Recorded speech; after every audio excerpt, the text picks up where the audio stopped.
السلام علیکم۔ اچھا، کبھی یہ خیال آیا ہے کہ ایک طرف تو انسان نماز پڑھ رہا ہوتا ہے لیکن دوسری طرف جب کوئی نہیں دیکھ رہا تو وہی گناہ بھی کر بیٹھتا ہے؟ آخر کسی کے اندر چل کیا رہا ہوتا ہے؟ آج ہم اسی اندرونی کشمکش کو سمجھنے کی کوشش کریں گے، اور وہ بھی ایک نوجوان کی کہانی کے ذریعے۔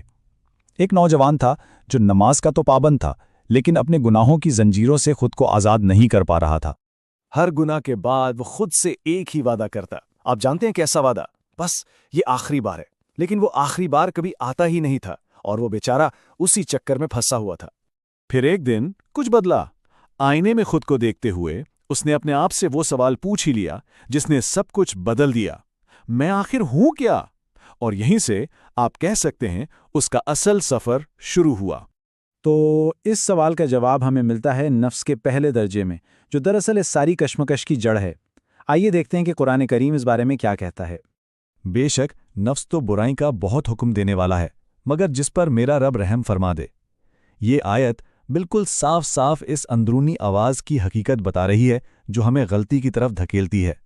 اسی کو کہتے ہیں نفس امارہ، یعنی حکم دینے والا نفس۔ یہ ہماری ذات کا آپ کہہ لیں وہ حصہ ہے جو اپنی خواہشات کا غلام ہوتا ہے اور بغیر سوچے سمجھے بس فوری لذت کے پیچھے بھاگتا ہے۔ اچھا، تو یہ نفس ہمارا کام کیسے کرتا ہے؟ دیکھیں، یہ انسان کو گناہ کی طرف دھکیلتا ہے، خواہشات کو اتنا خوبصورت بنا کر دکھاتا ہے کہ انسان پھسل جاتا ہے، اور پھر کان میں چپکے سے کہتا ہے ارے کوئی نہیں دیکھ رہا۔ اور سب سے خطرناک بات یہ ہے کہ اگر اسے روکا نہ جائے نا تو یہ کسی کی بھی پوری زندگی پر قبضہ کر لیتا ہے۔ لیکن اس نوجوان کی کہانی میں ایک موڑ آتا ہے۔ ایک دن وہی گناہ کرنے کے بعد اسے وہ جو ایک عارضی سا سکون ملتا تھا نا، وہ نہیں ملا، بلکہ اس کی جگہ ایک عجیب سی بے چینی نے لے لی۔ اور یہیں سے ہم اگلے مرحلے میں داخل ہوتے ہیں۔ یہ جو احساس جرم ہے نا، یہ کوئی بری چیز نہیں، یہ دراصل بیداری کی پہلی نشانی ہے، اتنی اہم کہ قرآن کریم اس کیفیت کی قسم کھاتا ہے۔ اور میں قسم کھاتا ہوں ملامت کرنے والے نفس کی۔ سبحان اللہ! یہ آیت اس اندرونی آواز کو ایک نام دے رہی ہے، وہ آواز جو ہمیں ہماری غلطیوں پر شرمندہ کرتی ہے، جو ہمیں اندر سے جھنجھوڑتی ہے۔ اسی کو کہتے ہیں نفس لوامہ، یعنی ملامت کرنے والا نفس، اور یہ نفس کی ترقی میں ایک بہت بہت اہم قدم ہے۔ یہ وہ ضمیر ہے جو گناہ کے بعد جاگتا ہے اور انسان کو بتاتا ہے کہ تم نے غلط کیا۔ اکثر ہم احساس سے جرم کو ایک منفی چیز سمجھتے ہیں، ہے نا؟ لیکن یہاں دیکھیں، یہ کتنی زبردست مثبت طاقت ہے۔ یہی وہ نفس ہے جو انسان کو بتاتا ہے کہ یہ غلط تھا، یہی اسے تبدیلی کی طرف دھکیلتا ہے۔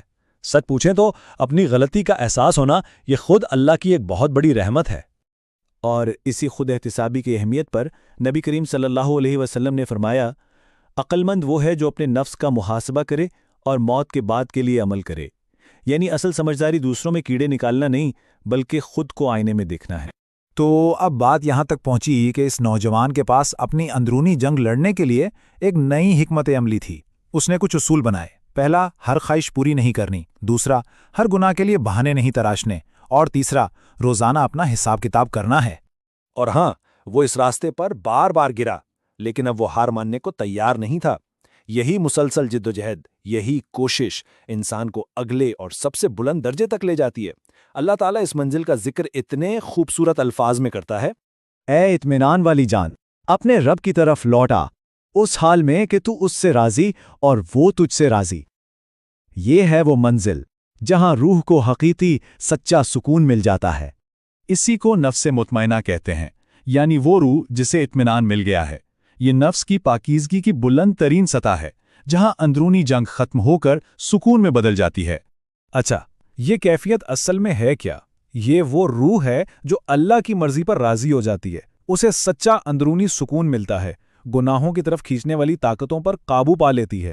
اب اس کا مطلب یہ نہیں کہ زندگی میں مشکلات ختم ہو جاتی ہیں، نہیں، بلکہ دل اتنا مضبوط ہو جاتا ہے کہ مشکلات اسے توڑ نہیں پاتی۔ لیکن ایک بہت اہم بات ہمیشہ یاد رکھنے کی ہے، یہ جو نفس مطمئنہ ہے نا، یہ صرف دعا مانگنے یا خواہش کرنے سے نہیں ملتا۔ یہ لڑ کر کمایا جاتا ہے۔ جی ہاں، اپنے نفس کے خلاف لڑنے سے، اپنی غلطیوں کو ماننے سے، اور روزانہ خود کو تھوڑا بہتر بنانے کی کوشش کرنے سے۔ ورنہ ہوتا کیا ہے؟ انسان اپنی ساری زندگی اسی غلط فہمی میں گزار دیتا ہے کہ وہ تو بالکل ٹھیک ہے، جبکہ حقیقت میں وہ اپنے نفس امارہ کا غلام بن کر جی رہا ہوتا ہے۔ تو آج فیصلہ ہر ایک کو خود کرنا ہے، کیا وہ اپنے نفس کا غلام بن کر رہے گا